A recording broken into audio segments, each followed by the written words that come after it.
Alhamdulillah saya nggak pernah nganggur selama saya berkarir. Jadi kalau dibilang wah masuk politik karena udah nggak laku, alhamdulillah enggak. Karena tak takone sih, jawab dhisik ya. Alhamdulillah enggak. Saya kalau udah tarung itu tutup mata. Nggak peduli dengan A, B, C, D segala macam, dengan survei yang tinggi segala macam, karena semua tergantung ikhtiar kita. Bapak Ibu, saya ini jadi artis jangan pikir gampang.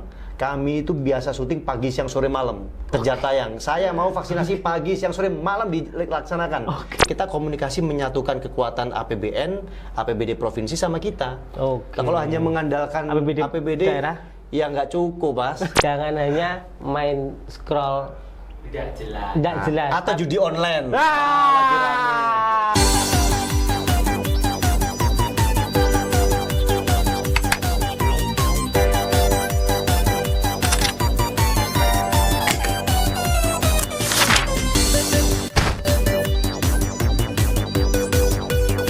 Halo pemirsa, kembali lagi di podcast Radar Blitar TV.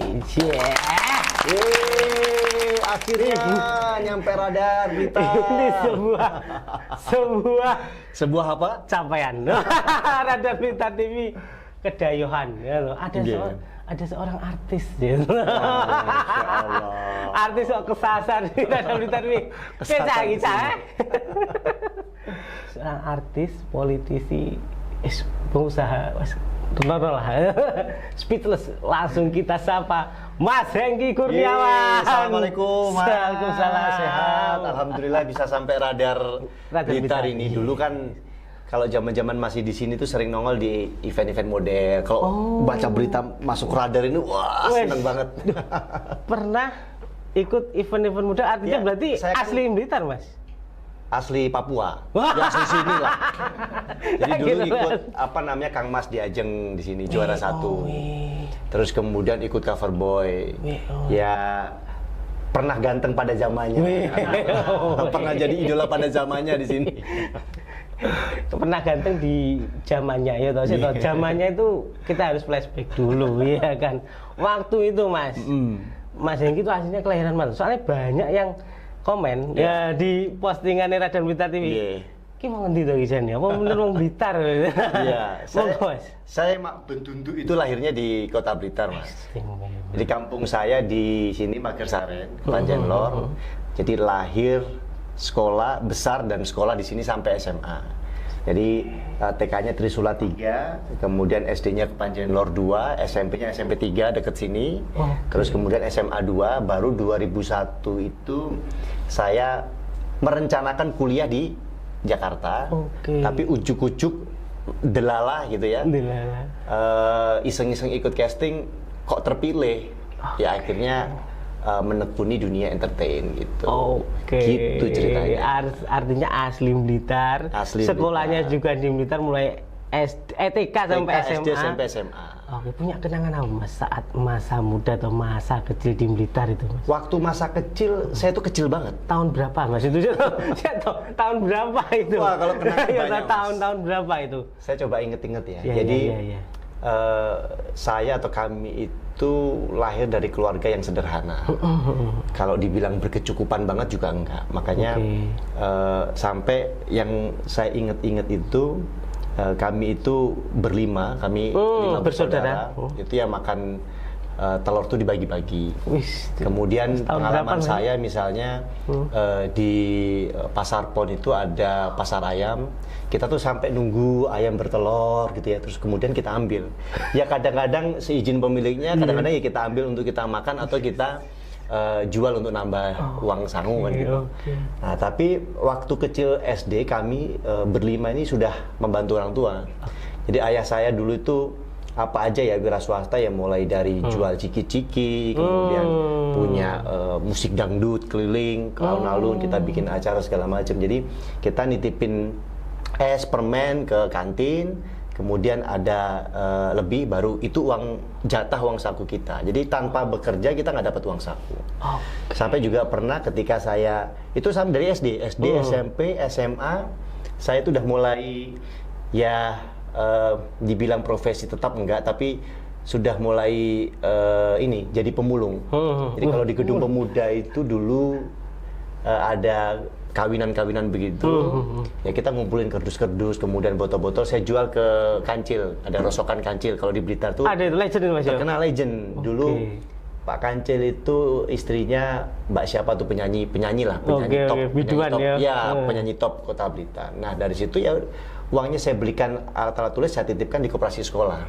Jadi masa kecil saya mau bilang kurang bahagia ya takut kualat gitu ya. Artinya mensyukuri, tapi masa kecil saya penuh dengan aktivitas kerja membantu orang tua. Jadi kadang-kadang kalau misalnya SMA nih, teman-teman pulang sekolah main, saya udah nggak bisa. Saya udah keliling tuh, mulai dari Ponggok, kirim jualan oli. Jadi ayah saya kan kerjanya macam-macam, pindah-pindah. Jadi ini punya mebel segala macam.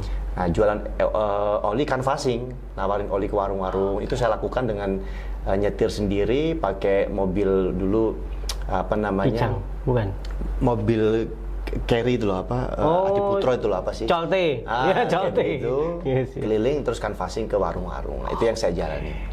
Artinya kehidupan Anda masa kecil itu tidak semudah yang dibayangkan orang. Wah, artis biasanya kan masa kecilnya yang misalnya artis sekarang kan punya anak, masa kecilnya enak kayak gitu. Ternyata penuh dengan struggle ya Mas ya. Iya, jadi penuh dengan perjuangan. Bahkan berpikir ke Jakarta itu sesuatu yang kayak nggak mungkin gitu. Ibarat kita mau ke Eropa kan gitu. Jadi orang-orang Blitar tuh dulu ya tahun ya sekitar saya SD SMP tuh berpikir Jakarta tuh kayak nggak mungkin bisa menggapai gitu. Karena ongkosnya dan lain sebagainya, jauhnya segala macam. Oke. Mas punya kenangan tempat yang paling historikal di Blitar, di kota Blitar di mana Mas? Saya itu dekat sekali dengan almarhum papa saya ya. Jadi semenjak kecil itu saya selalu dibawa-bawa ke tempat siaran bapak. Jadi bapak itu penyiar radio di Mayangkara situ. Anak buahnya Pak Hari Mayangkara. Siap. Jadi pagi, sore kadang bapak dapat jatah rekaman malam itu saya selalu di studio tuh duduk, aslinya kan dingin tuh, duduk dengerin musik, dengerin apa, terus kadang-kadang ya main-main di sekitar itu. Jadi itu tempat yang sangat saya hafal, saya sangat ingat karena ya hari-hari saya udah nemenin bapak di situ dari kecil, karena saya kan anak bungsu. Jadi ya kalau anak bungsu tuh kadang-kadang dimanja, meskipun sebenarnya saya bukan anak manja gitu. Jadi itu yang paling saya ingat. Selebihnya ya sekolah, kerja gitu. Tapi mendampingi bapak saya, kemudian dengan bonus ada susu zaman dulu yang terkenal susu ultra itu. Susu kotak gitu juga ada. Susu kotak itu. Jadi itu yang sangat berkesan gitu karena dapat susu itu kayak wah senengnya minta ampun gitu. Sekarang ternyata pabriknya ada di tempat saya kemarin di Bandung Barat. Yes. Jadi setiap mampir ke sana pasti sama ownernya dibawain susu berdus-dus ini zaman dulu ini mahal ini. Flashback mengingatkan kenangan dengan papa ya Mas. Iya. Loh, apakah itu karena papa seorang penyiar gitu? Ada fakta baru ya toh? Penyiar radio ya Mas ya. Apakah ini karena jenengan itu istilahnya public speaking atau dunia entertainmentnya itu tergali dari papa? Saya tidak pernah belajar ke situ, malah tidak berminat menjadi penyiar, bahkan menjadi artis sekalipun tidak terbayang kan gitu. Hanya yang saya ingat justru ini yang mungkin orang tidak banyak tahu gitu kan. Kenapa saya terjun ke politik? Karena ayah saya itu juga aktif di politik sebagai sekretaris partai, kemudian kakek juga ketua PNI pada tahun 53 atau 53 kalau nggak salah. Nah, ayah saya pernah menjadi sekretaris PDI pada waktu itu, kemudian pernah menjadi ketua partai pada saat partai lagi banyak-banyaknya waktu itu. Nah, dari situ tuh ya saya mulai tertarik ketika papa dan teman-temannya mendiskusikan tentang kebijakan bagaimana pemerintah. Malah saya tertarik di sana. Makanya ketika saya merantau dari Blitar ke Jakarta, saya tuh niatnya kuliah. Jadi belajar ilmu politik, pengen belajar ilmu politik. Waktu itu saya daftar di Jayabaya, tapi takdir ternyata harus belok dulu ke dunia entertain. Gitu. Malah nggak kepikiran jadi artis tuh nggak kepikiran. Oke Mas, setelah masa kecil ya, kenangan-kenangan di Kota Blitar, makan favorit apa Mas di Kota Blitar? bekecot. Minumnya STMJ, pecel, es pleret. Itu yang favorit lah. Oke. Masih inget ya maksudnya? Es drop. Es drop. Masih inget. Es drop betet. Yeah. 2001 praktis hijrah ke Metropolis ya Mas. Yeah. Ya? Masuk ke dunia artisan. Yeah. Itu gimana Mas perjalanannya? Iya, waktu itu saya dekat sama teman kuliah yang juga dia seorang model dari Surabaya. Nah kemudian memang dia ini pengennya kuliah tuh sambil berkarir. Nah saya nganter ke tempat casting, kemudian juga pihak casting director tuh, itu cowoknya suruh ini aja ikut casting aja ya. Saya Dikira pacar ya? bukan, saya memang jadi saya nemenin pacar saya. Oh. Nah cuman orang casting director tuh itu ngomong ke pacar saya, itu cowokmu suruh casting aja gitu loh ceritanya. Oke. Nah, Melihat keglowingan Anda mungkin? kebutuhan saya dulu justru. Kalau dulu kan nggak ada skincare Mas, ya kan, dan saya hitam pada zamannya gitu. Sekarang juga masih hitam sih. Jadi saya ikut casting ini, malah dapat. Waktu itu saya ingat banget tuh, dapat honor 3 juta. Wah, zaman segitu lumayan kan. Langsung full 100% saya kasih ibu. Apa Mas? Proyek pertamanya apa? Sinetron, TV? Iklan hand body. Oh, Iklan hand body, ya cuman beberapa scene tapi supporting talent. Oke. Gitu. Siap. Kalau talent utamanya kan yang wanitanya kan gitu. Iya. Saya cuman gini adanya. 3 juta. Karena cuan Iya, Jakarta beda. Jadi ceritanya si cewek itu jalan di antara laki-laki gitu. Cuman adegan begitu. Dapat 3 juta ya lumayan. Hidungnya yang bekerja. Hidungnya yang bekerja dan ekspresinya yang begitu. Itu aja ekspresi aja tag-nya berulang-ulang. Apalagi saat saya casting, untung masih iklan. Okay. Waktu saya casting sinetron, wah itu ampunan. Saya diketawain sama seluruh kru, enggak casting director, tim casting. Karena apa? Ya kebetulan saya dapat skenario itu adegan marah. Waktu saya marah, kamu kenapa jalan sama Sam kayak kok Edi? Jadi ngomong Edinya itu masih mendok. Kamu orang Jawa. Nah itu Camblitare metu ya. Camblitare metu. Nah itu pengalaman yang sangat memalukan.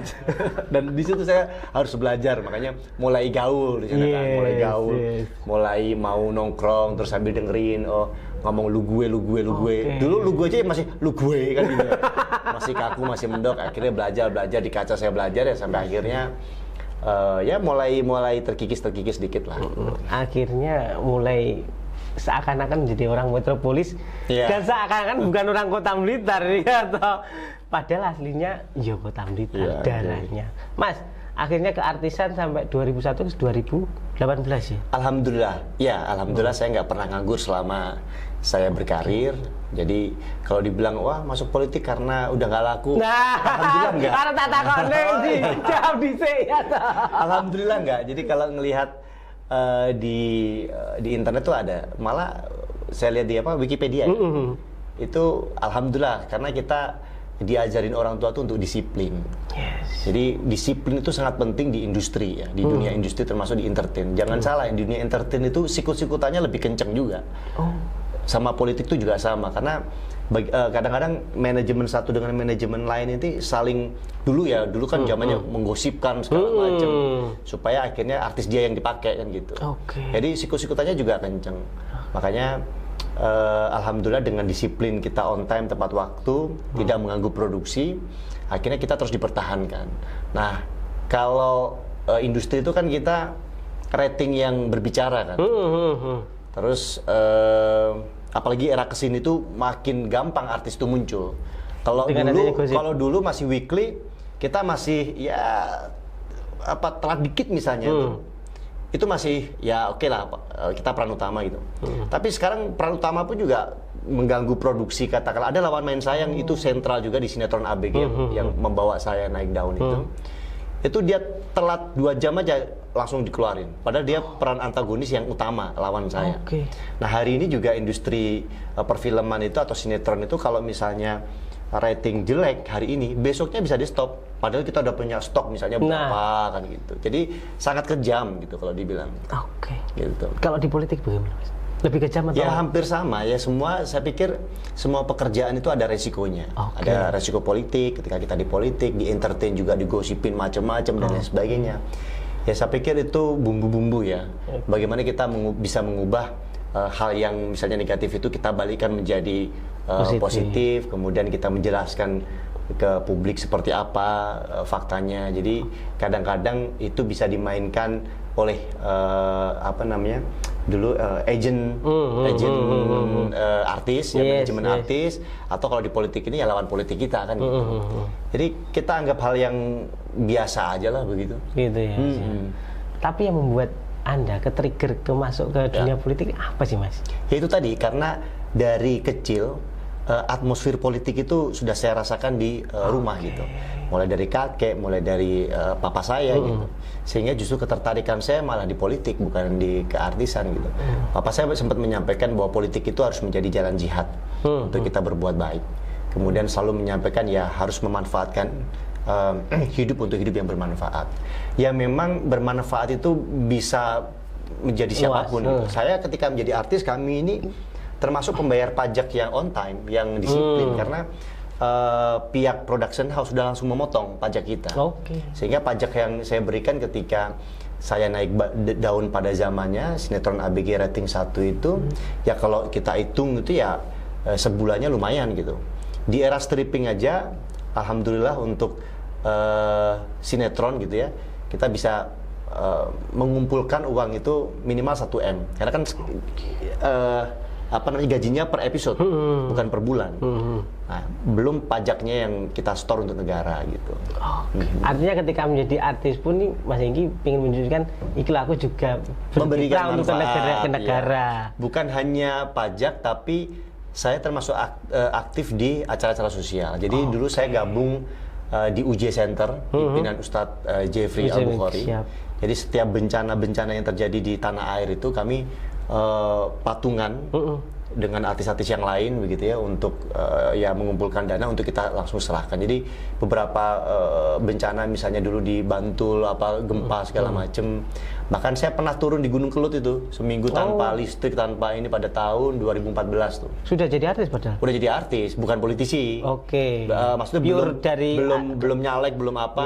Saya ada seminggu turun di sana, bawa bantuan dari teman-teman artis. Ada di postingan Instagram saya tahun 2014 tuh.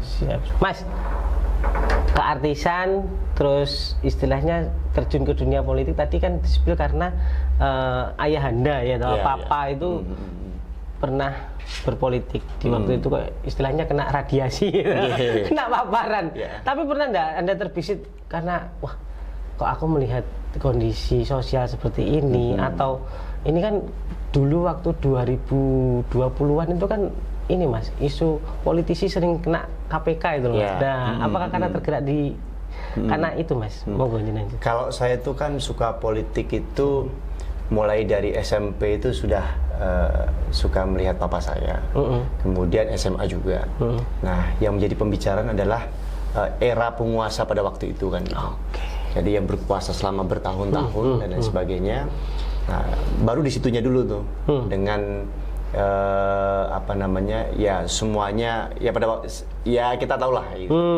Nah, makanya pada saat reformasi tahun 98 itu, wah, saya ngefans banget sama Pak Amin Rais. Jadi beliau sebagai lokomotif reformasi, dan saya masuk partai pada waktu itu PAN, itu tidak dipinang oleh partai. Jadi saya mendaftarkan diri di saat saya waktu itu menjadi artis yang alhamdulillah populer pada zamannya. Saya datang ke kantor PAN, kemudian langsung mendaftarkan sebagai kader dan lain sebagainya. Jadi karena ngefans sama Pak Amin Rais. Tapi sebenarnya triggernya juga ya ingin bagaimana anak muda ini mendapatkan peran. Ya, kalau dulu kan politik itu kayaknya orang tua semua kan gitu. Jadi butuh ide dan gagasan dari anak muda. Karena kan kita tahu bahwa anak muda kan identik dengan ya kecerdasan, kemudian idealisme, kekuatan dan lain sebagainya. Kalau kemudian bersama-sama berkolaborasi, misalnya milenial dengan kolonial sekalipun, kalau diberikan kesempatan kan, ya artinya negara kita, daerah kita bisa lebih maju gitu. Kan ingat kata Bung Karno, beri aku, gitu kan? 10 pemuda. Iya, aku guncang dunia. Gitu. Seberi aku 1000 orang tua, Oke. maka akan aku cabut Semeru dari akarnya. Oh, bukan Gunung Kelut ya? Lahar. Laharimu. Oke, Mas. Akhirnya nyalek, Ya, terus juga ikut pilkada. pilkada. Heeh. Gimana Mas? Waktu itu prosesnya? Artinya kan nggak langsung nyalek toh, Iya. jadi anggota partai dulu. Nggih. Monggo Mas, cerita. Iya, saya masuk di partai politik, kemudian alhamdulillah saya dulu mendampingi Pak Hatta kemana-mana. Oh. Jadi saya menjadi staf khususnya Pak Hatta waktu beliau Menko. Oke. Ya kebayang tuh ngikutin Ring fasilitas, satunya ya. ikut merasakan fasilitas menteri. Iya. Pernah naik helikopter, pernah naik private jet, pernah naik pesawat, pokoknya disambutkan begitu. Nah, kenapa saya bisa dekat sama beliau? Beliau kan nggak tahu saya artis. Beliau dengan kesibukannya nggak tahu ini siapa-siapa kan gitu. Tapi memang di PAN dulu saya ingat itu setiap hari Kamis memang ada rapat umum. Jadi boleh siapapun masuk, termasuk saya partai kan. Nah, awalnya saya menjadi kader PAN dulu, kemudian ada teman yang yuk gabung, ya baru kenal juga di situ, gabung ikut rapat, ya muncul keberanian untuk ngacung gitu kan, memberikan masukan, ide termasuk bahkan dulu tahun 2014 tuh saya mengkritisi iklan PAN yang ikut joget-joget itu. Bang, saya sampai bilang, Bang, ini 15 tahun PAN berdiri, yang ditawarkan kok cuman ini kan gitu. Akhirnya saya disuruh membuat iklan. Saya buat langsung, ya semua terkesima termasuk konsultannya kan gitu. Nah, seperti itu yang membuat saya keberanian saya untuk memberikan masukan. Akhirnya Bang Hatta melihatnya, oh ini terus diajak ini segala macam sampai akhirnya kenal baik. Akhirnya malah saya dijadikan ya semacam jurkam. Jadi sesekali pernah mendampingi Bang Hatta, tiba-tiba saya berada jauh di belakangnya Bang Hatta di ya jeda 2 baris lah gitu. Malah respon ibu-ibu tuh ke saya. Sampai Bang Hatta bingung. Apa ini? Siapa ini kan gitu. Ya akhirnya dari situ tuh mulai diajak untuk jadi jurkam, keliling, mengenalkan PAN dan lain sebagainya gitu. Anak muda ini ternyata tidak hanya memberi ide tentang iklan, tapi ternyata artis ya, magnetnya ibu-ibu. Mungkin Bata bingung loh, kok saya nggak payu kan gitu. Kok di belakang saya ini siapa nih kan gitu. Ya akhirnya saya ditenteng-tenteng kemana-mana untuk menjadi jurkam PAN. Boosternya PAN. Iya, jadi boosternya PAN. Akhirnya hijrah ke, sorry. Ke calegnya dulu Mas. Ya, jadi gini, perjuangan pencalekan itu. Kontestasi politik itu karena saya merasa sudah melakukan kerja-kerja politik, ada bekal ilmu yang saya dapat secara langsung dari para senior, kemudian dorongan juga dari para senior. Ya udah akhirnya saya maju di Jabar di Dapil Jatim 6. Blitar, kabupaten kota, Kediri kabupaten kota sama Tulungagung. Siap. Nah, wah luas sekali kan. Tapi alhamdulillah responnya bagus. Saya dapat 69.000 suara. Jadi dong? Enggak, kan PAN cuma 1 kursi. Jadi saya masih kalah sama incumbent yang sudah 3 periode. Karena suara partai ya. Ya, suara partainya enggak sebesar PDIP. Nah, tapi incumbent dapat 71.000. Jadi saya masih peringkat kedua kan gitu. Jadi cuma 1 kursi gitu. Nah, tapi kontestasi politik itu wah saya ikut ini habis itu waktu itu setelah pileg ditawarkan pilkada Kediri, Tulungagung, terus kemudian Bekasi. Sudah mencoba penetrasi dengan turun, kemudian pasang baliho dan sebagainya, biaya keluar, konsolidasi. Tapi dinamika politik itu ya kadang-kadang wah macam-macam. Dulu masih kuat banget tuh mahar politik, konversi antara kursi sekian rupiah. Kemudian kita yang lucu lagi ketika kita jadi artis, duit ada, partai maunya sama sana, sedangkan kita sudah kadung deket sama kandidat lain gitu kan. Meskipun saya meyakinkan masih ada waktu setahun kerja politik ngejar incumbent. Saya kalau udah tarung itu tutup mata. nggak peduli dengan A, B, C, D segala macam dengan survei yang tinggi segala macam, karena semua tergantung ikhtiar kita. Dan politik itu kan dinamis, ya kan ada seni-seni yang apalagi misalnya dalam proses debat kita bisa berdebat terkait program kita, visi misi, itu yang juga berpengaruh kan. Bagaimana kita di lapangan, ya saya ini kan dulu pecinta alam, kemudian saya juga suka olahraga. Saya keliling 15 titik sampai 20 titik per hari pun saya kuat. Ready. Secara fisik ya. Makanya survei nggak mau gitu, nggak mau mikirin, turun aja kan. Ya itulah dinamikanya. Sampai pada akhirnya ya saya maju di Bandung Barat resmi sebagai calon tetap. Kalau kemarin kan nyoba tapi belum cek ombak belum gitu sampai ya? Sebenarnya serius, tapi kadang-kadang itu tadi dinamikanya dimentokkan dengan mahar yang terlalu tinggi. Kemudian ketika kita punya uang, malah kadang-kadang partai lebih setuju dengan sana, akhirnya nggak jodoh juga. Tapi di Bandung Barat, alhamdulillah dapat kesempatan. Kemudian kami melawan incumbent dengan survei yang sangat tinggi. Melejit. Tapi saya bodoh amat, begitu ya. Saya turun segala macam.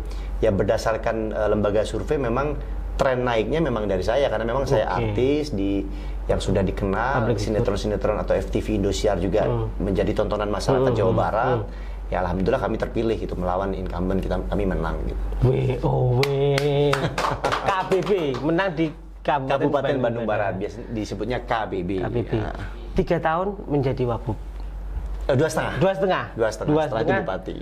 Jadi Wabub terus habis itu jadi bupati. Ya. Mas, kecintaan masyarakat KBB ini kan sudah sangat kental sekali gitu. Bahkan di komen, saya tahunya di komen. Ayolah Mas Hengki jangan ke Tapi kemarin yang mengejutkan, yang mengagetkan kita ini, ya bahkan Mas Hengki sendiri juga kaget-kaget saat hal Akbar Bung Karno. Jenengan dipanggil oleh para tokoh DPP ya, Pak Jarod sama Pak Hasto. Anda ditugaskan untuk ke kota Blitar ini. Gimana Mas tanggapannya? Sampai hari ini saya juga berasa mimpi gitu ya. Jadi di Bandung Barat, alhamdulillah banyak penghargaan yang saya dapatkan. Artinya banyak perubahan terjadi di sana. Saya termasuk bupati pertama yang bisa membawa Bandung Barat itu WTP 2 kali. Bagi kami itu sesuatu yang luar biasa. Karena kami kan pemekaran. Jadi masih banyak hal-hal yang perlu perbaikan dan lain sebagainya. Tapi saya bupati pertama yang bisa membawa Bandung Barat WTP. WTP itu artinya Bapak Ibu, kita dalam menjalankan roda pemerintahan itu transparan, akuntabel dan dapat dipertanggungjawabkan gitu. Nah, kemudian banyak penghargaan saya dapat dari presiden secara pribadi ya, bukan pemerintahan. Secara pribadi ada, secara pemerintahan ada, dari presiden, menteri dan lain sebagainya. Termasuk juga menuntaskan persoalan infrastruktur di sana yang bertahun-tahun, berpuluh-puluh tahun, karena sebelumnya kan pemekaran dari Kabupaten Bandung kan. Saya benahi dan lain sebagainya. Alhamdulillah juga di tahun 2022 dengan konsep perizinan yang cepat, murah, mudah, saya bangun mall pelayanan publik. Kami juara pertumbuhan investasi 12 triliun di tahun 2022. Capaian vaksinasi juga saya bisa kejar. Sebelumnya terendah kami. Covid ya? Iya, kami terendah. Capaian vaksinasi di Jawa Barat itu kami terendah. Sampai saya sempat ditegur Pak Jokowi karena saya kan baru jadi PLT waktu itu. Baru saya jadi PLT, kemudian ditegur segala macam. Saya geber, malah juara 1 akhirnya. Dengan konsep tadi, Bapak Ibu, saya ini jadi artis jangan pikir gampang. Kami itu biasa syuting pagi, siang, sore, malam, kejar tayang. Saya mau vaksinasi pagi, siang, sore, malam dilaksanakan. Jadi malam-malam itu di masjid-masjid.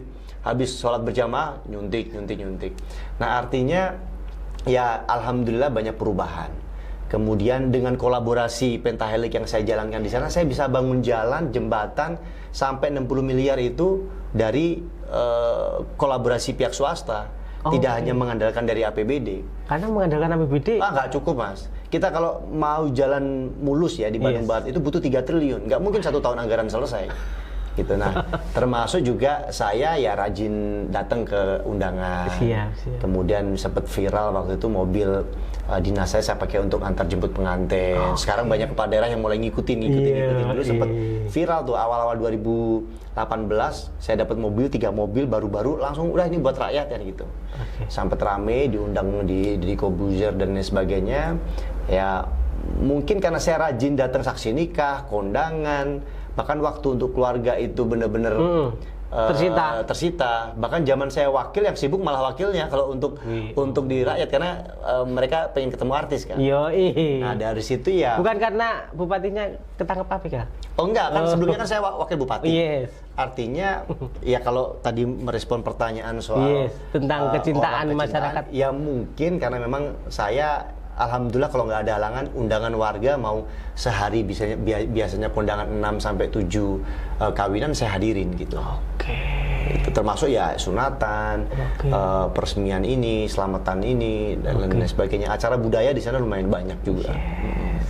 Terus gitu. Habis itu tentang ini loh, penugasan mendadak oleh Pak Hasto itu. Saya juga kaget, tapi ya kita sebagai kader partai siap dimanapun. Apalagi kalau menyangkut Kota Blitar ini kan kampung halaman sendiri. Ingin juga kita berbuat di sini, memiliki legacy di sini. Ya tapi kita tunggu ya skenario Allahnya seperti apa gitu. Tapi sudah berapa persen Mas kita kira-kira tentang penugasan Anda di Kota Blitar ini? Nggak bisa saya hitung persentase ya, tapi ketika kemarin mendampingi Ibu berziarah itu, kan Mas Hasto sama Mas Jarot setelah saya presentasikan soal hasil survei di Bandung Barat masih tinggi. Loh, Anda malah mempresentasikan di Bandung Barat? Oke. Tingkat kepuasan publik 62%, tetap udah fokus di sini aja. Gitu. Saya nggak tahu ini skenario seperti apa ya. Kalau saya karena beliau saya tahu ya seperti apa, memang beliau adalah senior yang saya hormati di DPP, ya saya jalankan aja tugasnya. Meskipun hari ini saya belum dapat surat tugas. Gitu. Belum secara resmi belum. Kalau di Bandung Barat malah sudah ya? Malah ada 3 poin-poin yang harus kita jalankan kan sebagai bakal calon itu kan, konsolidasi, DPC, PAC selama udah kita jalankan. Saya nggak tahu nih nanti endingnya seperti apa. Tapi ya begitu ditugaskan ya udah saya persiapan pulang ke Blitar ya kita penetrasi. Ya, alhamdulillah terima kasih diundang podcast di Radar Berita ini kan. Mudah-mudahan tersebar luas kan, gitu. Makanya segera tayang. Saya mau share kemana-mana gitu. Tantangan buat editor-editor. Kalau misalnya nanti surveinya bagus dan jodohnya di sini, wah mitra-mitra langsung menjadi mitra pemerintah. Loh, kami itu di Bandung Barat juga intens dengan bukannya media, mau ngompor-ngomporin ya, tapi dengan teman-teman media ini kita berikan ruang yang cukup lah. Yang luar biasa untuk. Bukan memusuhi berarti ya? Oh enggak, kita justru ada anggaran hibah khusus untuk Pokja, kemudian kita titipkan kita bantu PWI dan lain sebagainya. Kita titipkan di OPD kita di Prokopim. Kalau dulu kan Prokopim, sekarang di Kominfo kan. Karena saya merasakan karir saya itu dibantu oleh media pada saat saya di keartisan ini. Jadi rekan-rekan media yang senior, misalnya yang di infotainment itu, kita masih kontak-kontakan. Kadang-kadang saya ajak jalan-jalan ke Singapura, ke Malaysia gitu. Boleh lah nanti kalau jadi wali kota Blitar kan dia. Boleh. Minimal ada anggaran hibah gitu ya. Dan kita juga bisa ngekspos ya. Iya. Kira-kira nanti podcastnya dengan Aris studionya berubah gitu ya. Amin. Mas, Kota Blitar tentunya berbeda dengan Bandung Barat. Daerah Mas. Kalau Bandung Barat kan sudah terkenal ke arah dekat dengan metropolis ya kan. Secara letak geografisnya juga dekat dengan ibu kota, dekat dengan ini. Daerah, terus kotanya yang kecil mungil ya toh. Terkenal dengan kota pensiunan. Santuy, nyaman, slow, murah. Dalam hati kecil dengan penugasan seperti ini, apa kecewa Mas? Saya penugasan itu kan mulia ya. Jadi mau dimanapun tempatnya kita tidak melihat potensi misalnya dari sisi ekonominya ya. Meskipun kalau dihitung-hitung PAD di sana itu di Bandung Barat sangat berkembang sekali. Itu ada kereta cepat stasiunnya di sana. Cadangan tanah di kita luas sehingga banyak investor tuh masuk itu di sektor properti.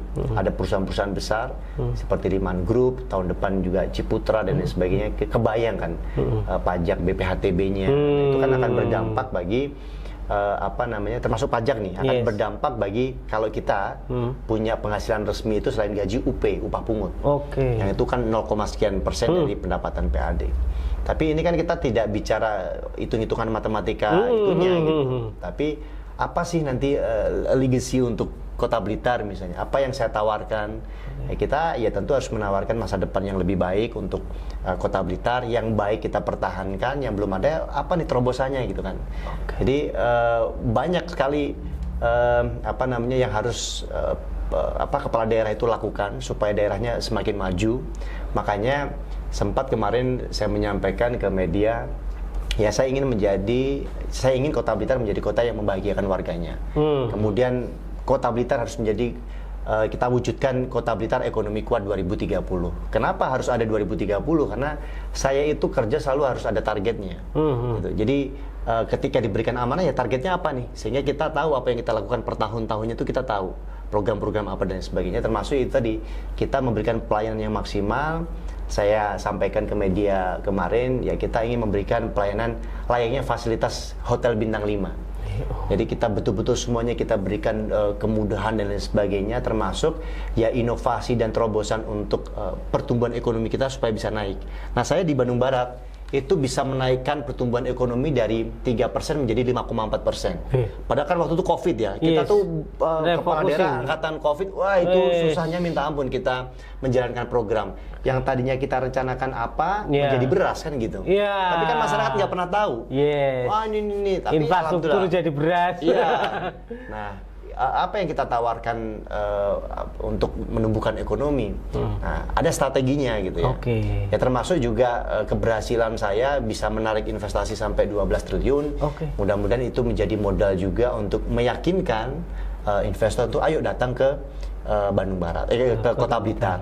Bagaimana caranya kita meningkatkan PAD, terus bagaimana ekosistem ekonomi kreatif ini bisa kita wujudkan, kita tingkatkan ekonominya, bahkan bagaimana produk-produk kreatif kita bisa ekspor.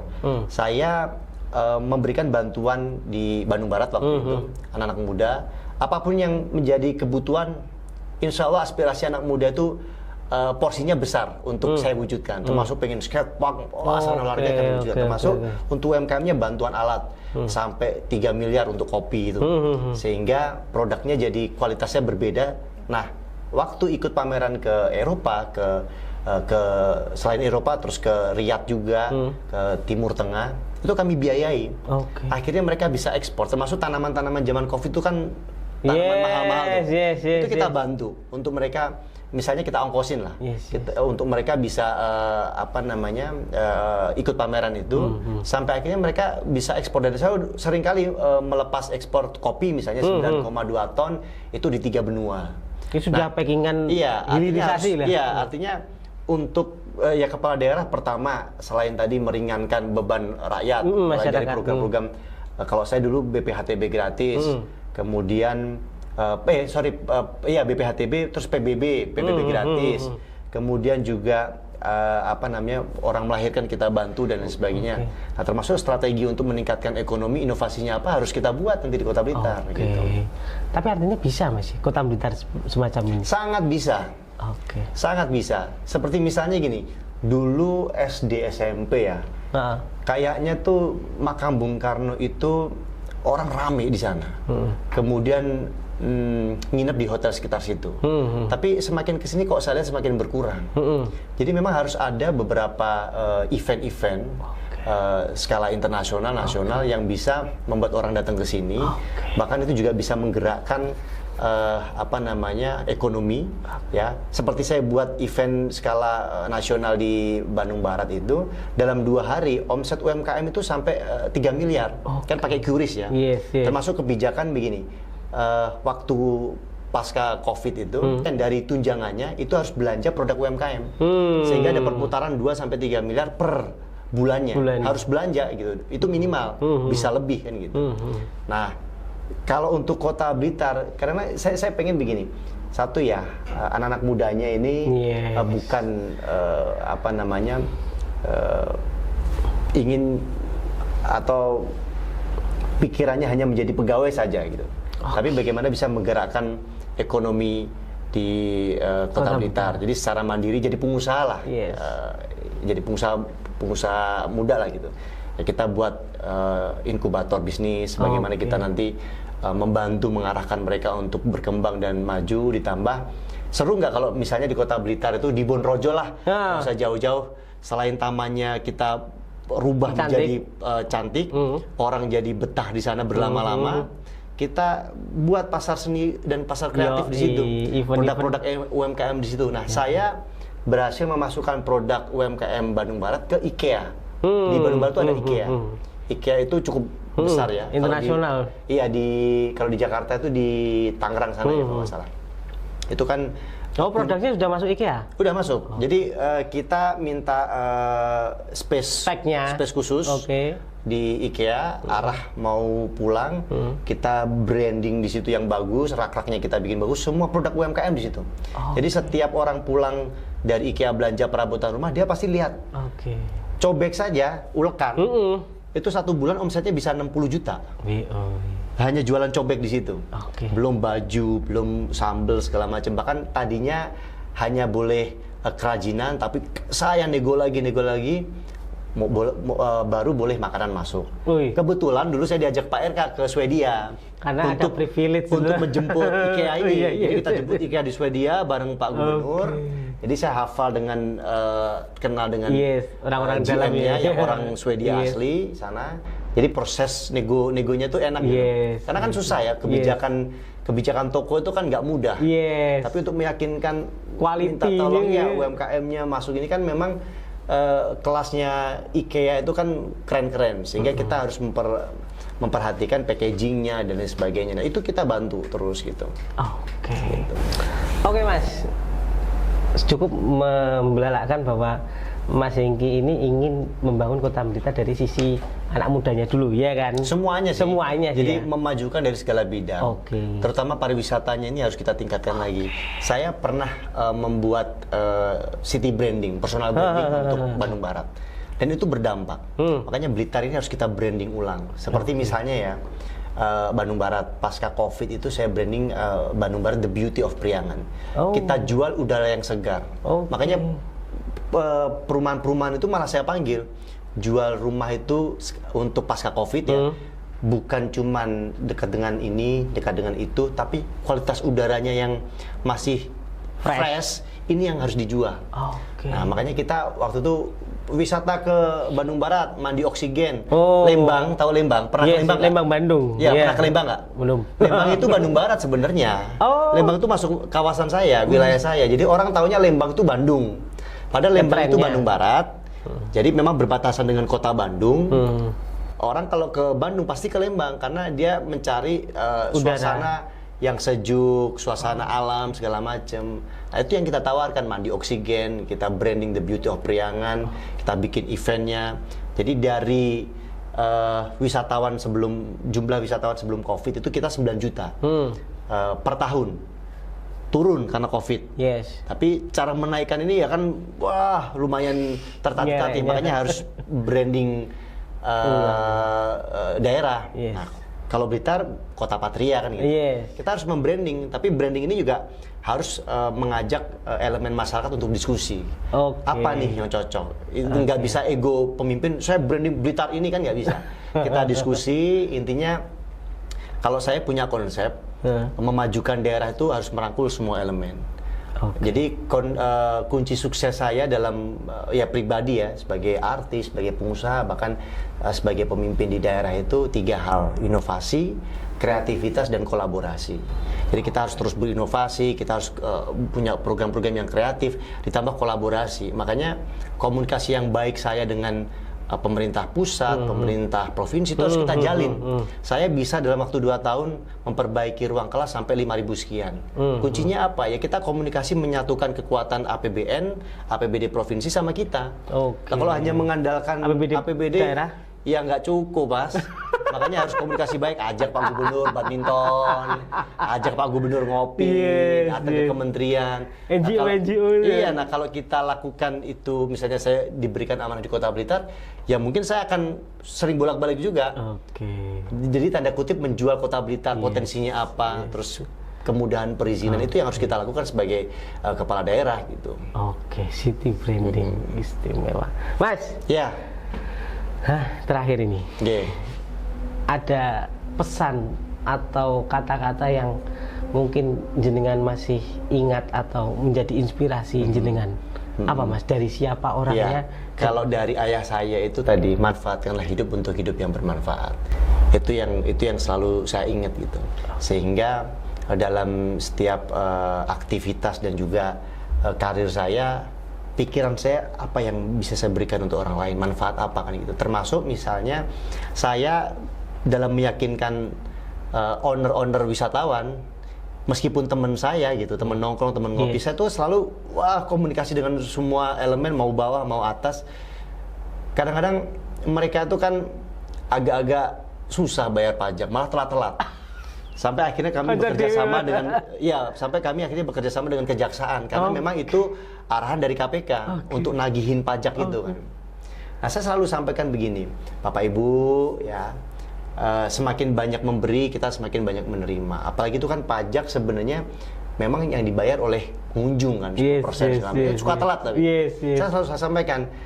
Jadi gini loh Bu, Bapak gitu. Pajak itu kita pergunakan untuk perbaiki jalan. Jalan ini dipakai orang untuk kerja, menghidupi keluarganya, cari nafkah, ibadah. Bapak Ibu nanti juga dapat pahalanya mengalir. Kita sampai membuat ilustrasi ya seperti itu.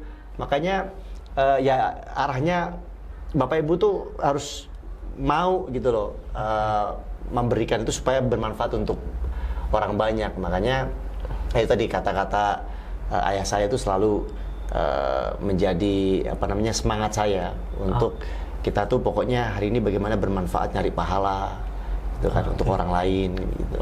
Walaupun tidak berdampak cuan kepada kita. Kalau itu mah rezeki ngalir lah. Karena alhamdulillah selama berkarir di dunia entertain memang saya juga membangun usaha-usaha yang lain. Makanya di politik itu memang benar juga ya, bahwa kita harus merdeka dari sisi ekonomi kita dulu gitu, baru kita memikirkan orang lain gitu. Meskipun juga ya kadang-kadang kesempatan mah ya bebas-bebas aja gitu. Kadang kita kondisi keinginannya besar, mau maju hari itu juga nggak masalah juga gitu.